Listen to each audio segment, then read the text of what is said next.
Pakistan stock market में जबरदस्त तेजी देखने में आई, जबकि दिन भर कारोबार का मस्बत रुझान रहा। तफसीलात के मुताबिक कारोबारी हफ्ते के चौथे रोज जुमेरात को स्टॉक मार्केट में मस्बत रुझान के बाइस 100 इंडेक्स 1,85,000 पॉइंट्स की हद अबूर कर गया। 1500 से जायद पॉइंट्स के इजाफे के साथ पाकिस्तान स्टॉक मार्केट में इंडेक्स 1,85,665 पॉइंट्स की सतह पर पहुंच गया।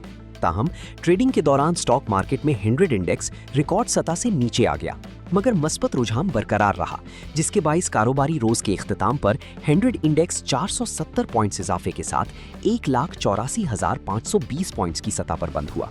स्टॉक मार्केट में आज 44 अरब 39 करोड़ 77,75,151 रुपए मालियत के 42 करोड़ 34,75,081 शेयर्स का लेन देन हुआ।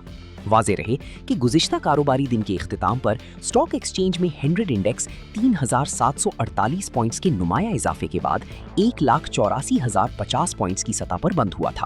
पुरानी ट्रेडिंग 3,900 पॉइंट की तेजी देखी गई।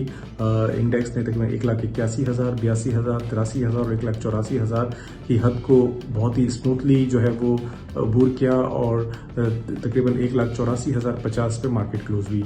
जो आज की जो तेज़ी की बुनियादी वजह जो आपने देखा कि सीपीआई के जो फिगर्स आए हैं बहुत ही शानदार आए हैं। आइंदा आने वाले दिनों में लगता है कि इंटरेस्ट रेट जो है मॉनेटरी पॉलिसी पे कम हो सकता है, इन्फ्लेशन के फिगर्स हैं वो बेहतरीन आ सकते हैं।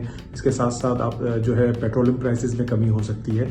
तो ये सारे फैक्टर हैं जिसकी वजह से मार्केट ने वेलकम किया नए साल के आगाज़ पे ही, जो है कि बहुत ही शानदार किया। और हम उम्मीद करते हैं कि अनकरीब जो पिछला हाई बनाया था मार्केट ने उसको भी ब्रेक करके नया हाई बनेगा और साथ साथ जो इन्वेस्टर की तादाद है वो भी बढ़ रही है।